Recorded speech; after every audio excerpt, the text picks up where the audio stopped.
So Okay. everybody that's listening, if you're a first timer, please like, subscribe, and share. This will not be on YouTube, unfortunately, due to the censorship rules. It's very sad, but that is unfortunately the America we live in right now, as of right this moment. So don't look for this on YouTube because it definitely won't be there. It will be on Rumble. Hopefully, it'll be on some radio stations also. With that said, we have a very special guest. This is a person that was helping people. They made a big deal throughout the COVID-19 crisis that it was so important that we should take care of our nurses, our hospital workers. And now, when the crisis has come to a little bit of a rest, I guess we would say, now on, they're not taking care of their workers that are injured due to this medicine that was, well, I shouldn't even say medicine, we'll just say the shot that was pushed on people that some people didn't even want it, some people didn't need it, it didn't even work for anybody pretty much. It's very sad. But Danielle Baker here on Firebreathinrob, she's out of Ohio. She was a former registered nurse for 20 years, loved her job, and then she was also in hospice care. I guess I'll even say that. Uh, June 2021, coerced into getting the shot, and now she's having a lot of medical issues. Very sad. Danielle, I'm there with you. I know how it is to feel as far as being gaslighted, to having issues, and people make fun of you. People say stuff is not real. With me, they tried to put me on psychiatric medication. Luckily, I found a great psychiatrist who told me there's nothing wrong with you. This has got nothing to do with any kind of behavior like this. This is a serious medical issue that I can't even help you with because it has nothing to do with behavioral health. So I feel for you, Danielle, and I know you're going to go deep into the conversation about what's went on from you, what with you, excuse me, start to finish, from your start in nursing all the way into uh, being coerced into getting the shot, and then into what's going on with you now. So Danielle, thanks so much for coming on. It's great that you're coming on and telling your voice. We need more people like you because there's a lot of people suffering, whether it's people injured or people that have had a child or a family member that died due to this nonsense. I appreciate you having a platform for people to share their stories and experiences with everything. And um, I am truly sorry for your injury. Nobody should have to endure any of this at all. So, my apologies that you have to as well. Yeah. Well, and thank you for that. And again, for the people that are injured, we hope you stand up and fight like Danielle and I are fighting for this.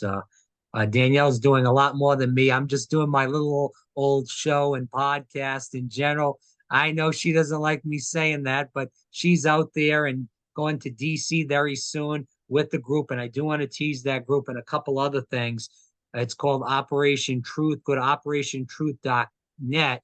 If you go to operationtruth.net, they're going to Washington, D.C. very soon to do a rally, talk to politicians, because politicians need to wake up, stand up, and fight for their constituents. There's very few politicians that are standing up. One is Ron Johnson, one is Ron DeSantis, my governor in the state of Florida, and Robert F. Kennedy Jr. running for president of the United States, who has my vote right now for the presidency. I'm not afraid to say that. I know people are afraid to tell people who they're voting for, not me. I'll say it loud and proud that I'm voting for RFK Jr. because he stands up for my values and my beliefs.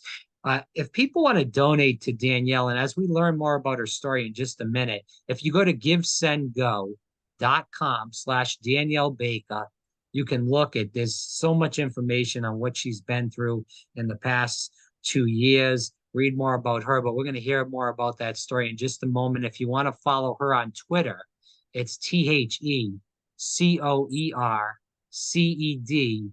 nurse, NURSC. Again, on Twitter, the CoercedNURSC. Danielle, let's get into the story here. So talk a little bit out as we start into your story, excuse me. What made you want to get into such hard but rewarding work such as nursing? Um, Ever since I was little, I had some medical things, and I was born with that caregiving spirit. I think that we all have our gifts, and that was just what came natural to me. Always known that I wanted to get into healthcare. It started out that I thought a pediatric physician would be the way that I went. But the more I learned about it, the more I understood I'd have more of an impact in nursing. So I started taking nursing classes in high school and continued it from there.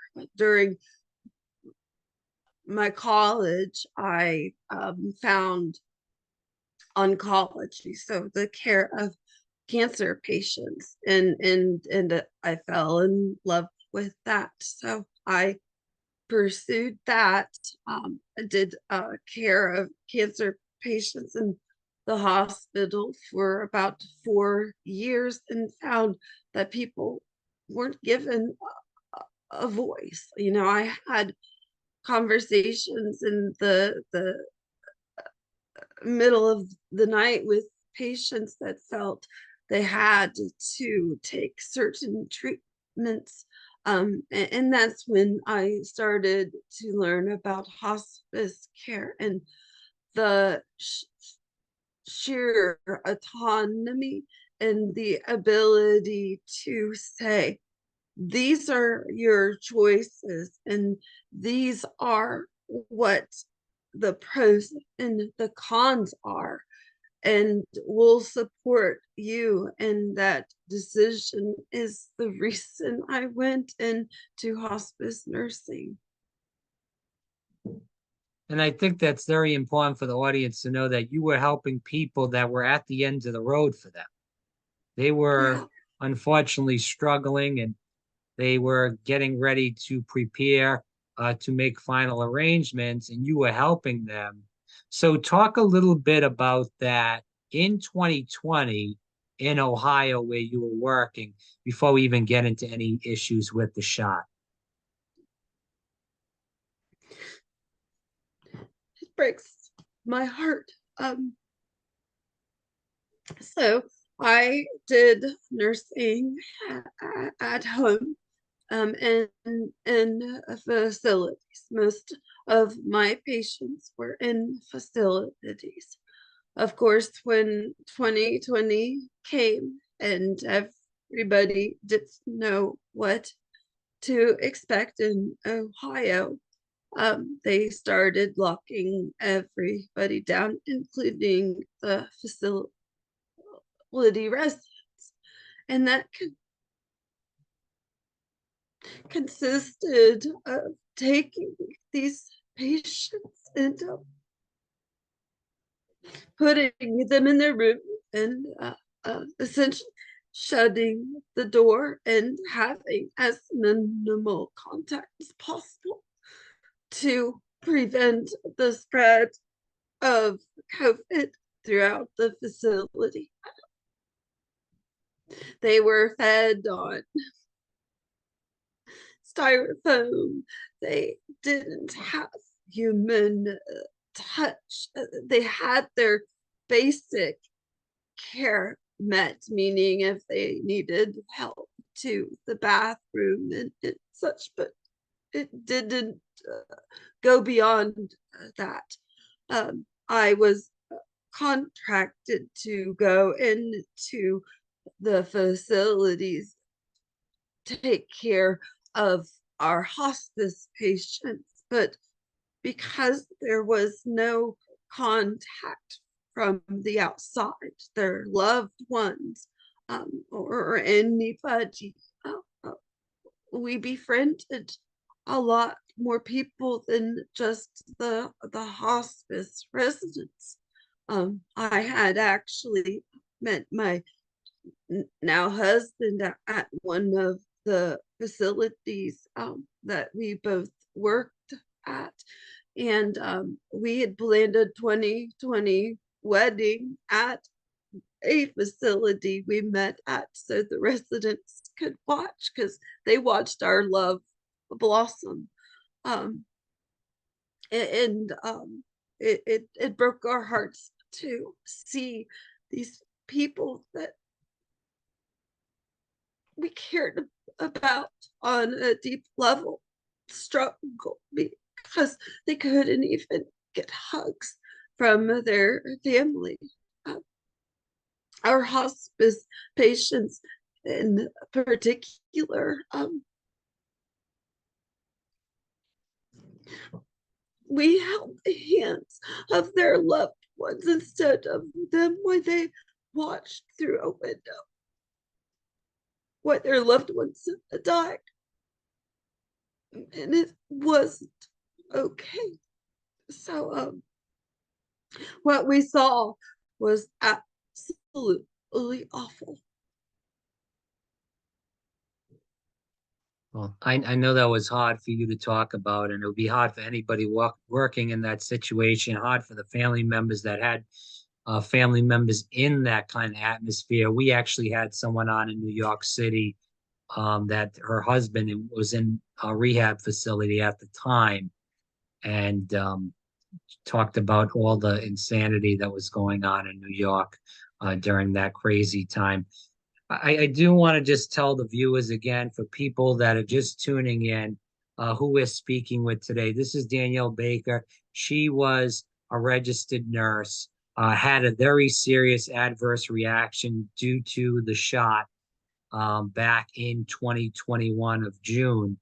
And if you want to help her out and learn more about her story, again, we're going to learn more about her story here, but at givesendgo.com, again, givesendgo.com/Danielle Baker. Again, givesendgo.com/Danielle Baker. You can follow her on Twitter at The Coerced Nurse, at The Coerced Nurse. It's at TheCoercedNurse. And she will be going up to Washington, D.C. soon to lobby politicians for the injured. And if you want to learn more about her and the organization that she's going with, it's operationtruth.net. Again, operationtruth.net. I want to talk about, 2021. So obviously 2020 was crazy. You're still working in 2021. Let's talk about June, when the vaccines had the shots have been out for quite a little bit of time now. And now you got yours in June and you were coerced, is what you told me. Can you go in a little bit more in depth for people that are listening, whether it's on the radio or on the podcasting sites? Absolutely. To understand the impact that it had on my body um, prior to the shot. I was extremely active. We Yeah. hiked, we hunted, fished, it, primitive, camped, canoed. We were always doing something that was extremely important for us and our newly formed family to be as active as possible. I was actually at my healthiest before the shot took me down. In 2020, in December, of course, they had rolled out Operation Warp Speed, which I was not a fan of. I had a rudimentary understanding of how medicines get passed through for approval. At that time, I didn't even realized that no vaccines had ever really been tested on anybody. It was just a willy-nilly thing. But knowing that most drug approval processes take up, to 6 and 7 years, 6 months was impossible to think that it could ever be safe. So I didn't want it from the beginning. I also had contracted COVID, came through it just fine, didn't grow any extra eyes or anything odd. And so my plan was to not take it. So just to Um, clarify, I apologize for interrupting you, interjecting. You did get COVID before obviously you got the vaccination, as you just stated. When you got COVID, did you have bad symptoms? Was there no symptoms? How were you feeling when you did get COVID? Before you go in more in depth. I felt okay. I felt like I had a cold. The biggest symptom that bothered me the most was I couldn't taste anything. That is really, had I not had that, I don't even know that I would have known that Wow. I had COVID. So it was very mild, a reaction. I didn't get COVID until April of 2023. So although I was, very brainwashed, and I call it the liberal hysteria, wearing two or three masks, running around outside, running through the grocery stores as quick as I possibly could, and not going out to many places because I was very much brainwashed. Even that was even after I had the injury. But regardless of that, and I was sick for 8 to 10 days, and that was the end of it. Yeah. But anyways, I want to get back into you and just to talk about, so you finally gave in June to get the vaccine. Can you talk about how the coercion to get the vaccine was? Was it by a superior? Was it by a friend, a family member? Who was it? So starting probably in um, January, February, we started to get emails from the HR department where I worked. They started out innocent enough. We have this evac well, we have this shot, and you should take it to protect your patients and your loved ones. We would get something to that effect maybe once every 2 weeks. It quickly picked up steam. That went from to something every week.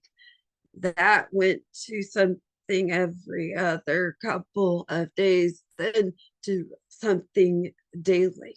And that was from the heads at Ohio's hospice where I had worked.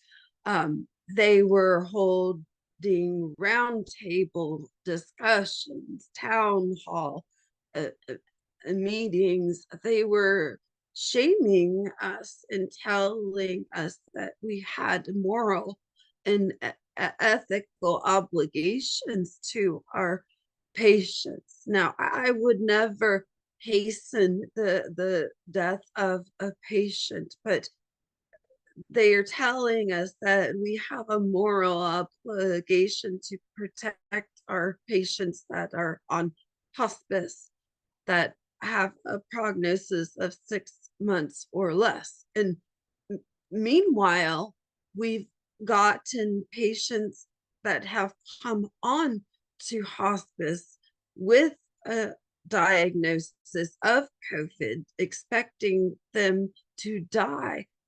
And once they got holistic care, they lived and thrived, and we discharged them alive, well, and healthy. So it was extremely contradictory what we were seeing. That was followed with um, emails of, okay, well, what we're saying isn't working well enough. So now we're going to start segregating you. If you haven't gotten the shot, then you have to wear your mask. You have to not sit close to people. Or it was obvious when we would go into the office who had it and who didn't. That also escalated to weekly drawings. So if you got your shot, then you got entered into a weekly $5,000 drawing. And Yeah. if they got 90% of the staff to sign up for a death sentence, then somebody would win $20,000. Um, uh, that's how they kept escalating up. What pushed me over the edge was I knew two things. I knew the mandate was coming. It Yeah. was well known and discussed that the mandate for hospice, even though at the beginning of 2021, they told us, oh, we'll never mandate it. The mandate was coming at the end of July of 2021. The other thing that they did was they sent an email out, and the email stated there was enough access to the safe and effective shot Yeah. that if you don't have it by July of 2021, they're no longer offering the COVID benefit, which the COVID benefit was if you acquired COVID, then you would get paid time off and preserve your income, which at that point was, well, always has been important, my income. But, I'm newly married. um, I was being told one of our benefits was going to be pulled. I carried the insurance. We have two special needs children. Um, Wow. no options for exemption at that point. And my thought was, if I'm going to do it, I did it thinking I had a safety net, because if something happened, I would have that COVID benefit, and that didn't t- turn out to be the case. Yeah. I want to get a little deeper into this, but we're going to take a quick commercial break and we'll be back again with Danielle Baker. I hope people go to givesendgo.com/Danielle Baker and check out her story. And if you have a little bit of money, $1, $2, $10, 15, 20, whatever it may be, send her because she's really struggling. This isn't, to try to bribe you. This is just about someone that's struggling right now with an injury and telling their story.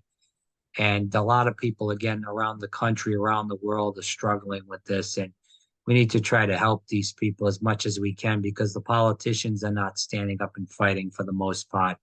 They are just they keep taking the big pharma money, and it's really sad. And it's hurting people like Danielle and I. But anyways, I'm going to take a commercial break. We'll be back in just a moment. Everybody, we are back again. Givesendgo.com/Danielle Baker. On Twitter, it's the coerced nurse. Again, TheCoercedNurse. And then if you want to learn more about the organization she's going to Washington, D.C. with, it's www.operationtruth.net. Again, operationtruth.net. Danielle, I want to go back into the conversation. So you are saying you have two special needs children? Is that what you said, or did I misconstrue? Okay, you do. Yeah, and they're high functioning. Sure. My son, he has autism and Yeah. ADHD, which I strongly now believe was a vaccine injury. Right. And my daughter, she's my stepdaughter, but my daughter, Sure. she has ADHD. Okay. So they both have a lot of struggles with the social emotional things, and Mhm. it's um, it's been very hard on them because of their own special needs to understand what's happened to me. And around what age are they? They're in their teens, they're older or younger, or So our son turned 10 this year, and our oh wow. daughter turned 11. Oh, so they're fairly young. Okay. Yeah. Oh man, I'm so sorry to hear about what's going on. We're going to continue into this conversation again. I mean, it's just really disgraceful with this country and what the, what's going on in the world in general.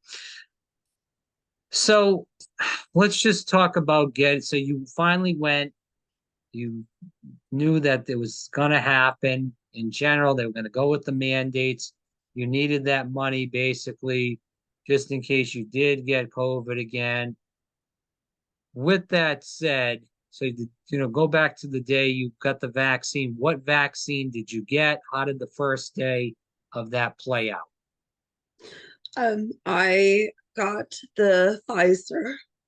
Um, so the first shot I got on June the 4th. Um, as far as I knew, it went okay. They Mhm. shoved a piece of paper in front of you, which asked a bunch of questions they didn't Right. care about. And they really just said, you get it and you have to wait 10 minutes. And if you wait Right. 10 minutes, you're fine. So there was no informed consent Yeah. whatsoever. In some of the questions they asked, I had answered yes to, but was never like asked more about. It was just a piece of paper without any intent to investigate your yes questions. Where did you get the vaccine? Was it at a supermarket, like pharmacy, regular pharmacy? Where? Okay, go ahead. So our my employer had said for us to schedule the shot uh, during working hours. They were not providing it, so we Wow. were allowed to um, schedule it during working hours because it was something they wanted us to do. So I had scheduled mine on a Friday. So I didn't have to inconvenience my uh, work if I were to have chills or fever and take off days. It was an option, and many of the nurses did do that. They scheduled for their dose and then scheduled the next day off work in case they had a mild reaction.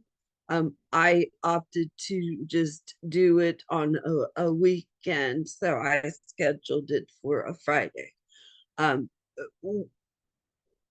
3 weeks after my first one, and I'll tie this together for Hmm. you after I tell you about my second one. 3 weeks after my first one, I ended up in the emergency room with what I ultimately was told was a pulled muscle. I had had some pretty severe back pain. It kind Hmm. of felt like kidney stones. They didn't find anything, said it was a pulled muscle, and sent me home. And I had no reason to doubt that. My second dose uh, was then just a week after that emergency room visit. I was scheduled to take it again on a Friday, but because I had a patient death, I wasn't able to go. So I went the next day in the morning on Saturday.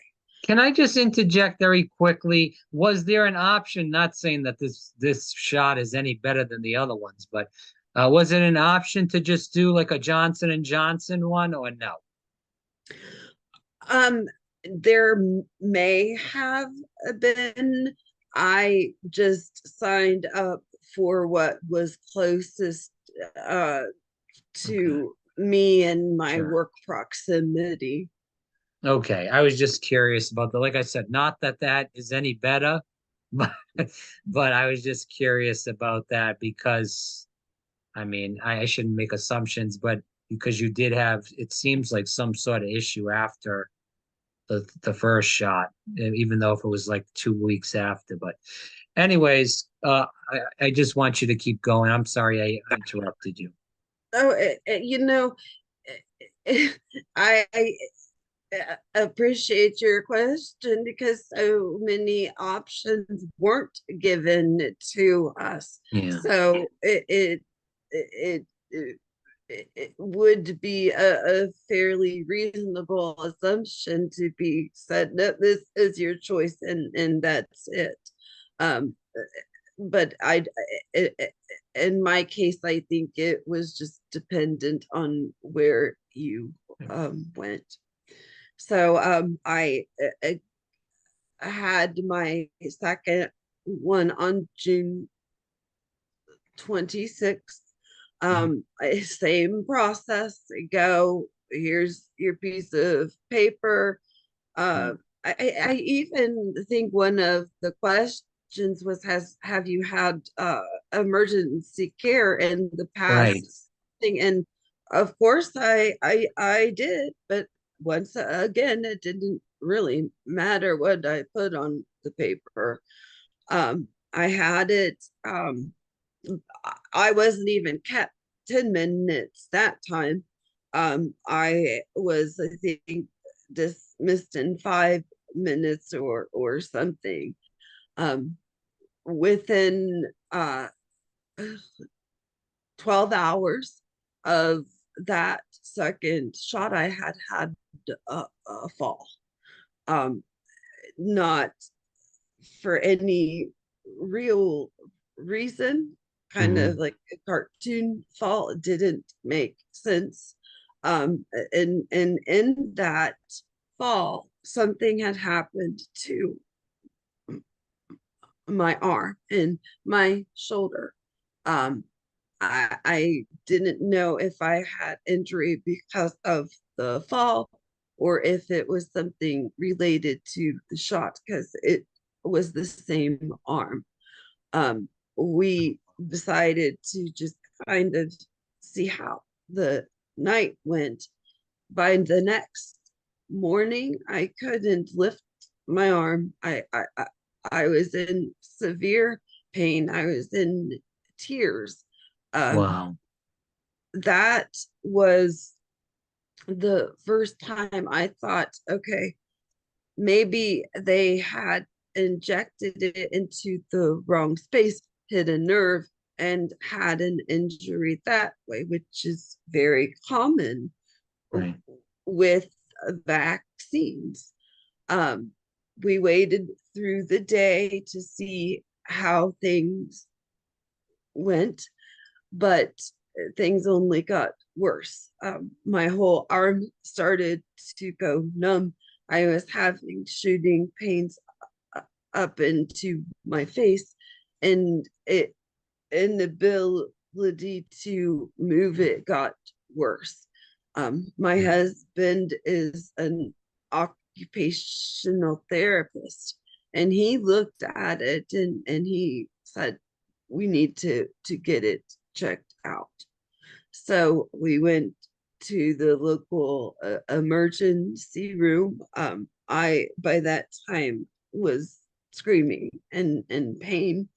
Um, Again, not knowing if I had injury from fall or the shot or both. Yeah. Um, got got to the emergency room, taken right back. Physician's assistant came in to see me within 5 minutes because he heard me screaming. And I asked him, I just got this shot yesterday. Is any of this related to that?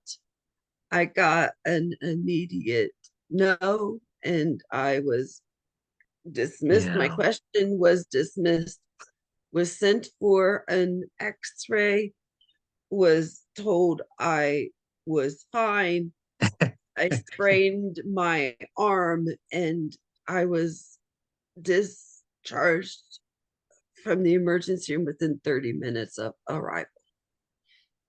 We knew something was wrong, and it was only getting worse.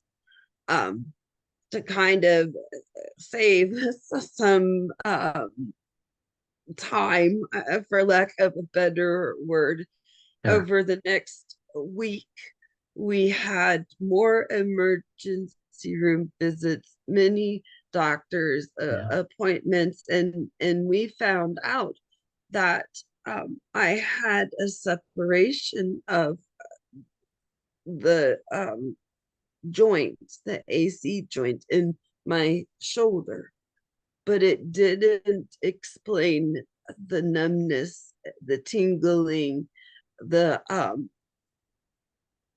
shooting pains up into my face. Um, it Yeah. explained part of the pain and the inability to move my arm, but not all of it. So we said, well, we'll watch and wait and see what happens. Um, 3 weeks later, things again still weren't really improving, and I again had severe back pain. Um, this time, the back pain that I had was much more severe than Mm. the first time. Um, with this back pain came um, the horrors of the rest of my life.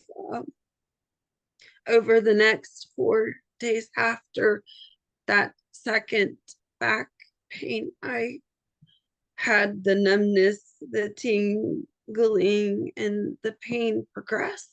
It went from where I originally had the shot in my right shoulder down into my right leg, over into my left leg, and up into my left arm. I essentially, over the course of 4 days, uh, lost my ability to really walk. I lost my bowel and bladder function. functioning. I was having tremoring and spasms. I was contorting like a pretzel. I had so much pain. Um, I essentially looked at my husband, and we knew something was wrong. But I convinced myself that I was going crazy. There certainly I I my brain was being stupid. How can I go from being basically my normal to not being able to remember how to walk? That's what was going on in my head. I thought I had a psychiatric condition. I had convinced myself, and my husband, who is a saint, and he's like, "Honey, you don't." I'm a therapist, and I see what's going on with you, and you can't make that up. You can't make your body do that. Um, he wanted me to go get checked out, and I wouldn't because um, I thought for sure that my brain was being stupid, and that things would get better. I did agree to see the doctor. When I saw the orthopedic doctor, they sent me the next day directly to a specialty doctor, spine doctor, who ordered an MRI. That was done on an outpatient basis, and they didn't get it scheduled for another week. By that time, I had stopped progressing. So I had like lost my functions. And then it halted. Um, we got the MRI on a Thursday and got the results the same day. And the results said that I had demyelination of my spinal cord through C3 through C7. So that's in my neck. And that they saw something that was wrong. It wasn't just me and my brain being stupid. At that point, I agreed to go to the emergency room. Um, we went to the emergency room, and the emergency room doctor came in, and he sat down, and he said, "I've been reviewing your chart for an hour now, Wow. and I'm sorry." And we're like, "Sorry for what?" And he said, "Well, let me start out by telling you that my sister, many years ago, helped to develop mRNA technology, and that it was never meant to become this, to be made into a vaccine. She had walked away from it many, many years ago." Yeah. And he said that when I got the Pfizer shot, it caused my body to turn on itself and to attack my spinal cord. And essentially, my body ate holes into the covering of my nerves and my spinal cord. And so I couldn't send signals back and forth any longer without disruption. And he said it was a result of the uh, the shot. Wow. Um, Yeah. Yeah.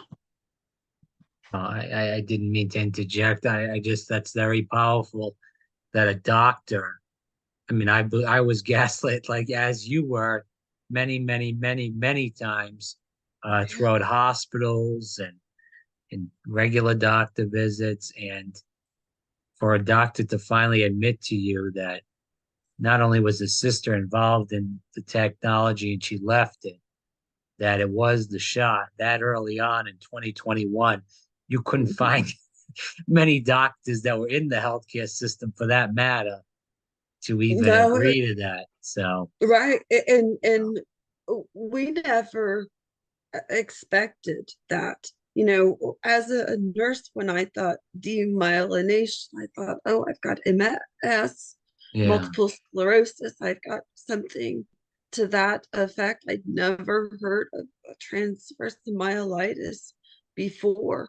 Um, that doctor is a saint to us because he did connect that, and he did bring that to our attention. Certainly, I've had so many more hospitalizations in which they've told me, oh, well, no, you don't have anything wrong, even though I have all the testing that yeah, proves otherwise. That first doctor is who essentially um, is our hero because of him telling us and documenting that. Um, I agreed to be admitted to the hospital. Um, Unfortunately,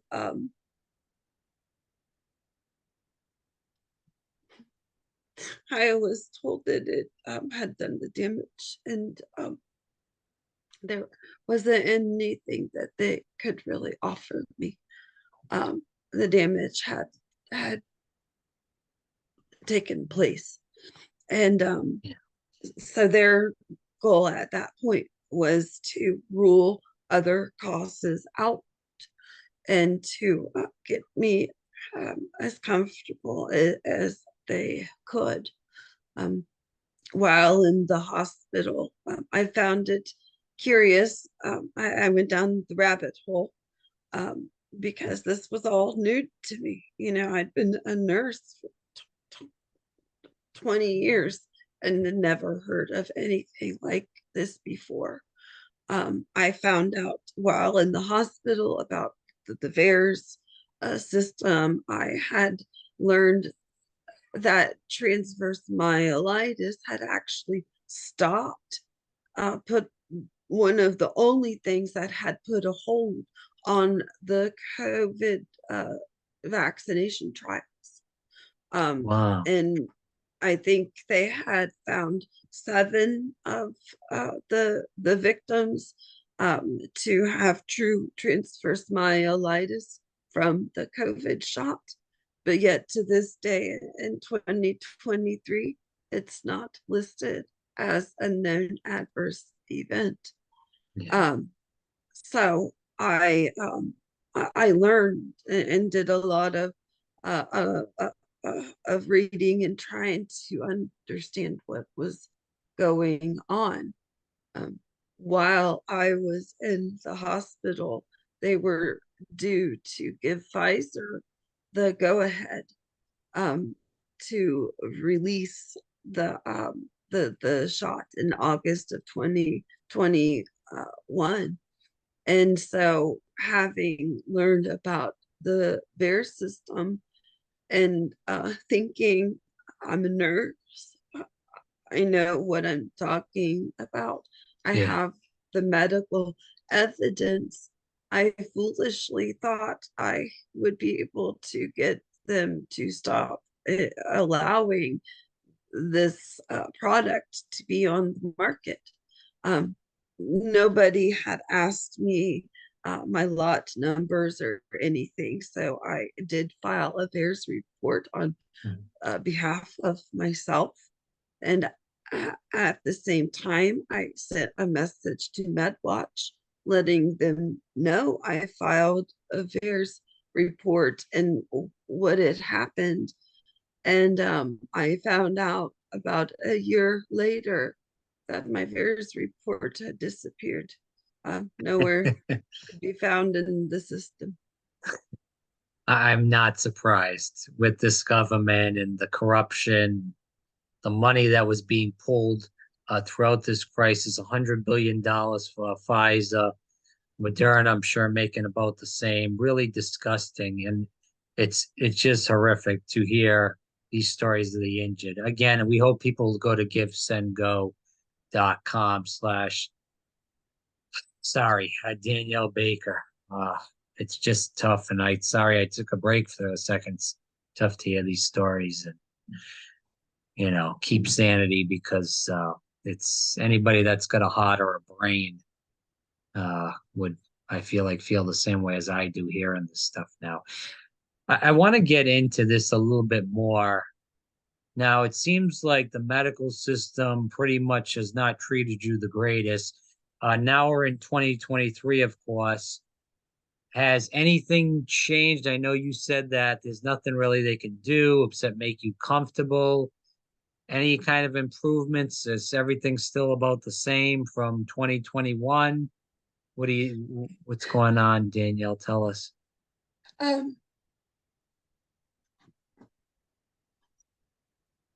I did have a little of improvement in my physical abilities. I know if we're talking 0 to 100% improvement, I had maybe a 20% improvement in my abilities to function.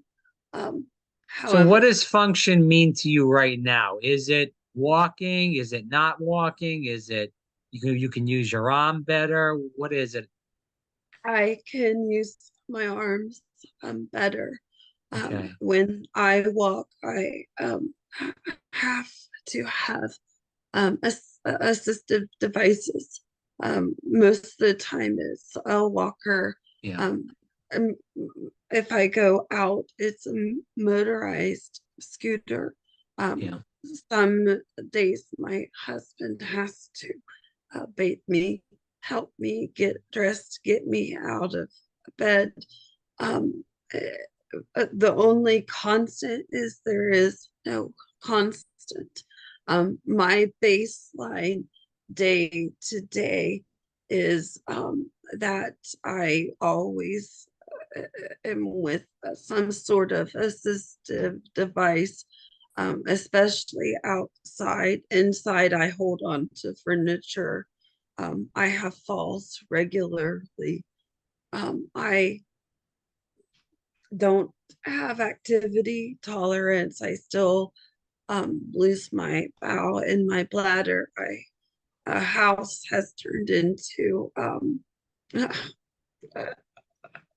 um, a plethora of medical equipment. I have basically like a hospital bed. We have shower chairs. I can't really stand and take showers. There it just goes on and on and on. Um, I am in constant pain. Um, I some days contort like a pretzel because my muscle spasms are so bad. So that's just related to the original insult. Now I've uh,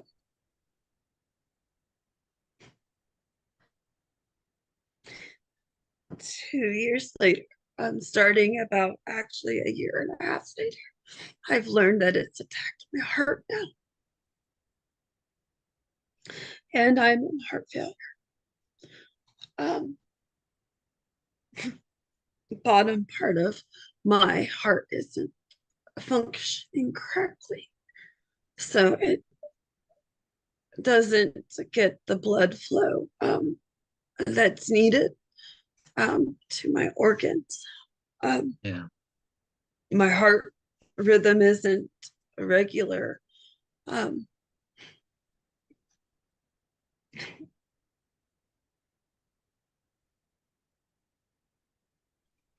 I can't breathe.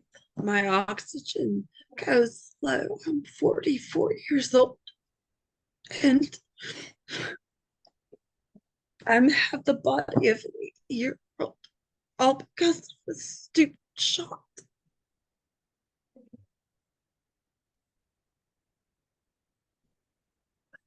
Um, yeah, I'm so sorry to hear all this stuff. Is there any, uh, I'm very medical illiterate, so, but with that, is there any kind of hope at all? I mean, I'm sure you Um, have hope, I mean, and that's the only, you have to get up in the morning and hope that God is there, and hopefully you'll get somewhat better and keep getting small.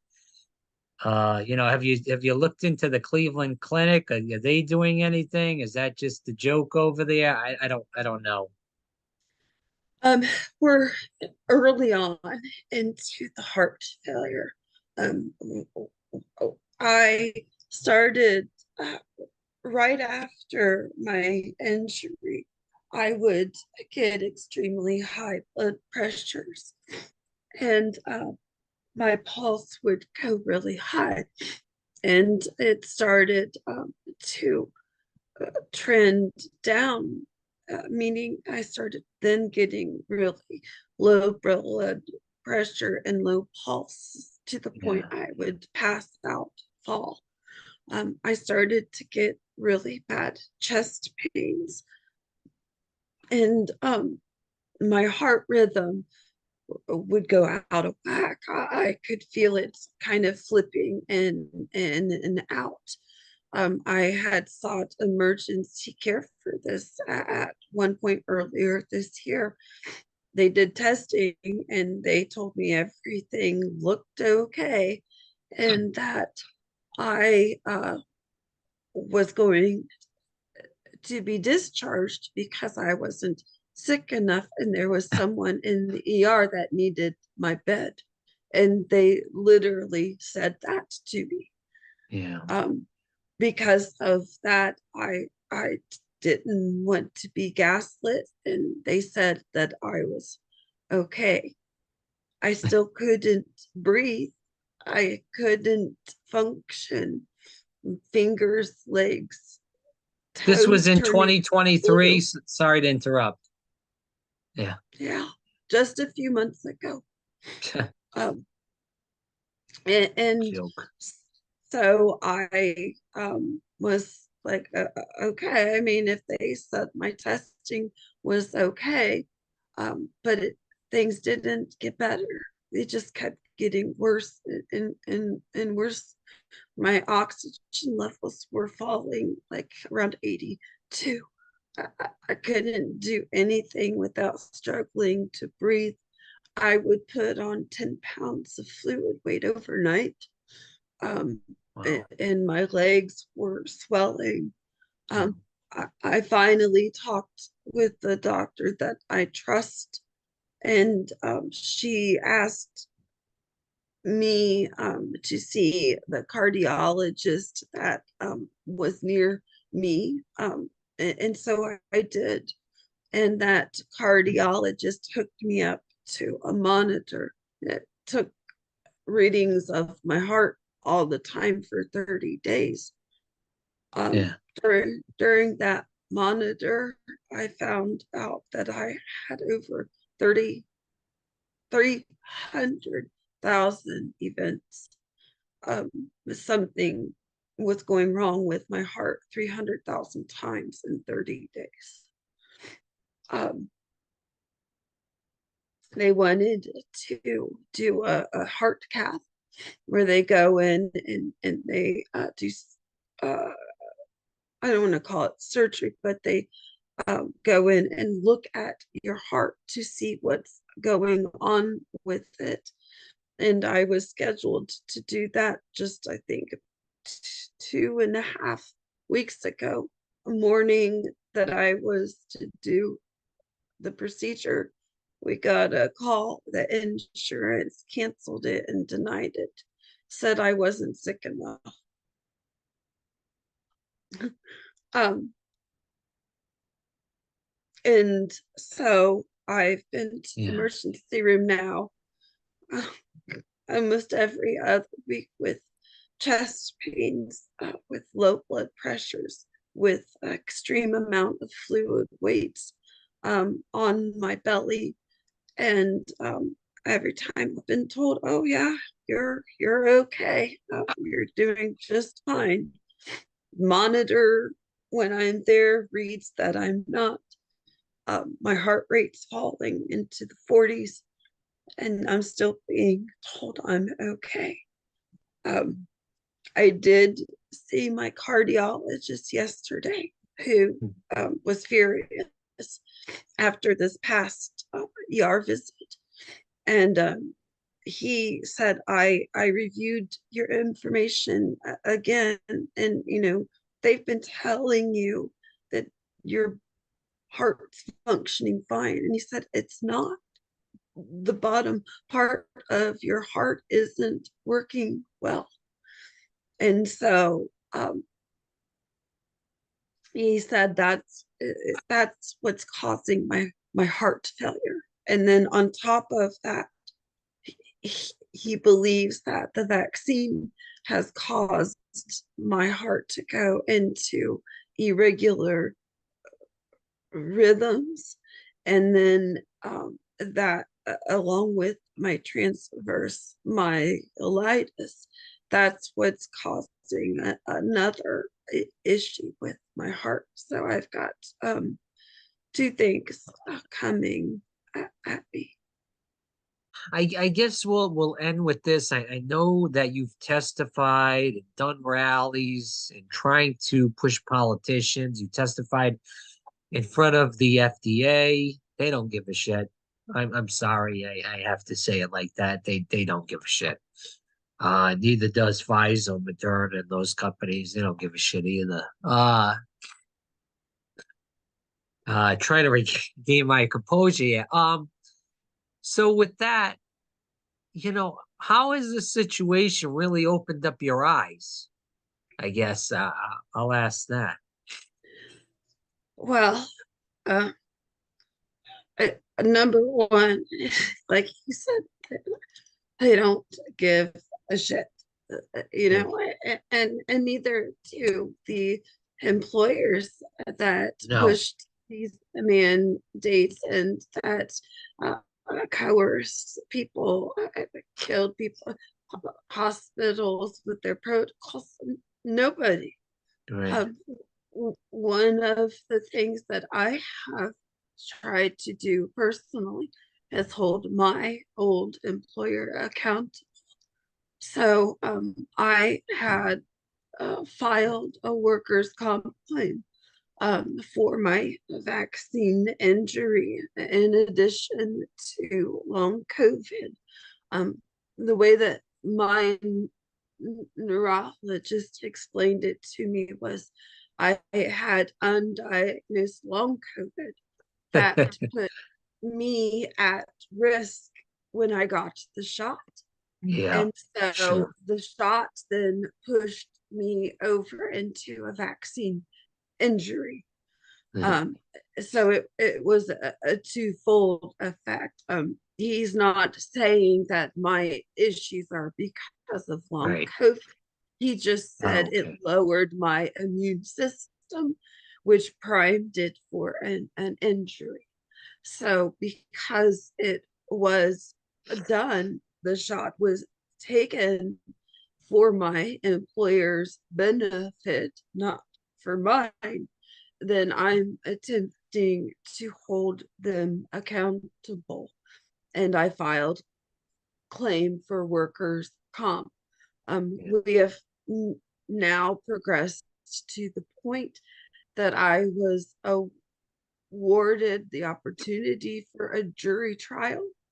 And the purpose of that jury trial is the jury of my peers will be the ones to decide if I get to participate into the workers' comp program, um, which would set precedent, um, for everybody then to be able to say, yes, and indeed they can be held accountable. And in some ways, we have already uh, met that precedent because we have been accepted, as a case. Yeah. So even though, we essentially have been denied by workers' comp, we still have been accepted into the uh, civil courts, saying yes, she has the right to be heard and have a jury decide. So Yeah. if we win this case, it is a huge, um, Yeah. open door and win for anybody else that has had a injury or a death, um, for anything that you've done as a benefit to your employer. Yeah. I agree. Now, when is the case? So we were originally scheduled for January of 2024.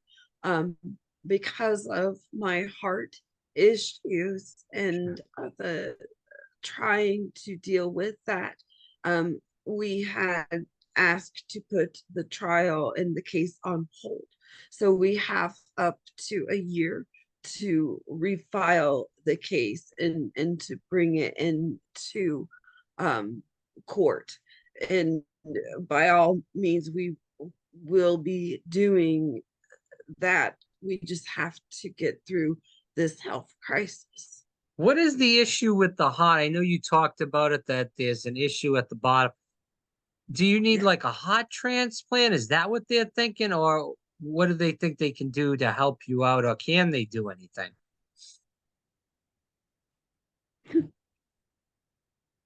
We don't know. Um, we know that my heart Okay. doesn't beat regularly, so there is a possibility of needing a pacemaker or defibrillator, implanted internally.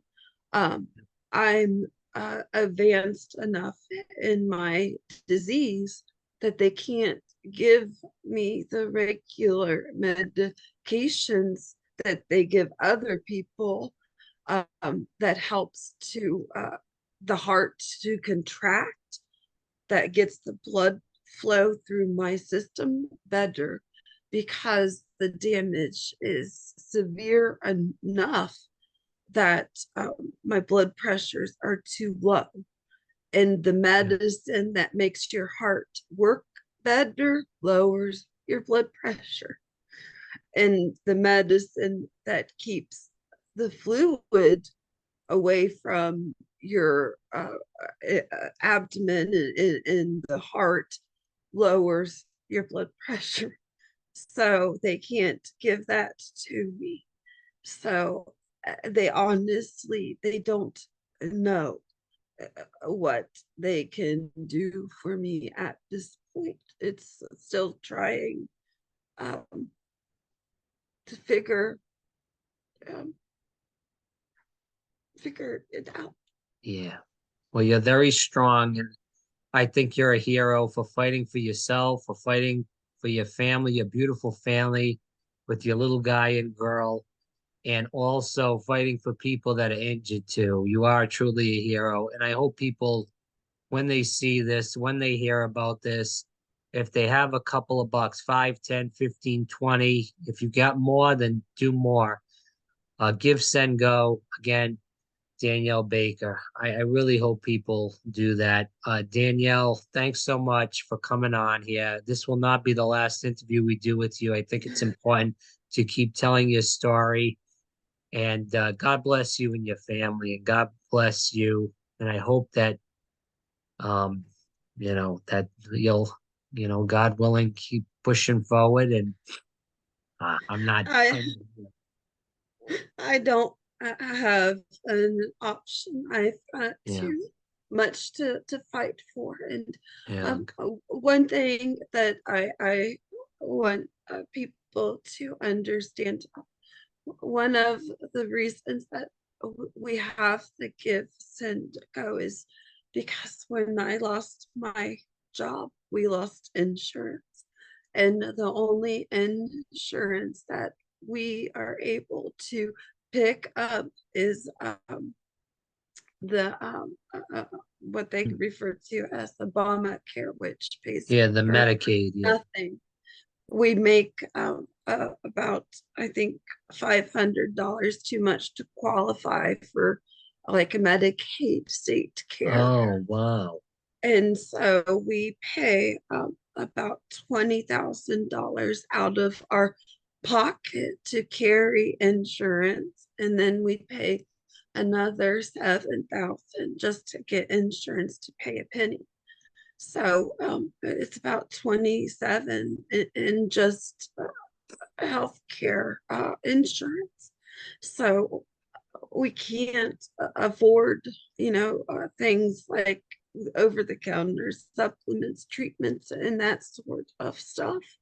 So the donations help go towards that. And if we have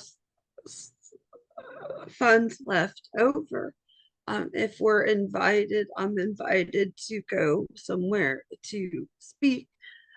That's not covered. You cover your own costs for that. And so we do as much as we can to make our voices known because it's important. The sheer amount of suffering by not only me, but by everybody out there. They they all need a voice, and if I Yeah. can help just one person, that's what I want to do. Well, like I said, Danielle, you're a hero. We're definitely going to have you on fairly regularly throughout the end of this year and into next. Follow your story and follow your health in general. Again, givesendgo.com/Danielle Baker. And people don't know how important those supplements are. People that are struggling with vaccine injury need those supplements to move forward. And again, they can get very expensive, as you stated, Danielle. So I know I take supplements too, and it's really freaking expensive. And I have a nutritionist that's a friend, and she gets me 35% off, and it's still pretty damn expensive. So, but regardless of that, I do hope that people follow your story. Again, givesendgo.com/Danielle Baker, the coerced nurse, the COERCED nurse on Twitter, and then www.operationtruth.net to find out more about what they're doing in DC in the coming weeks. Danielle Baker, thanks so much for coming on. Really appreciate it. Thank you from the bottom of my heart for bringing people's stories, bringing your story, and Yeah. bringing awareness and humanity to who we are and what we're going through. It means a lot. It really does. Yeah. All right. We'll leave it there. Thanks again.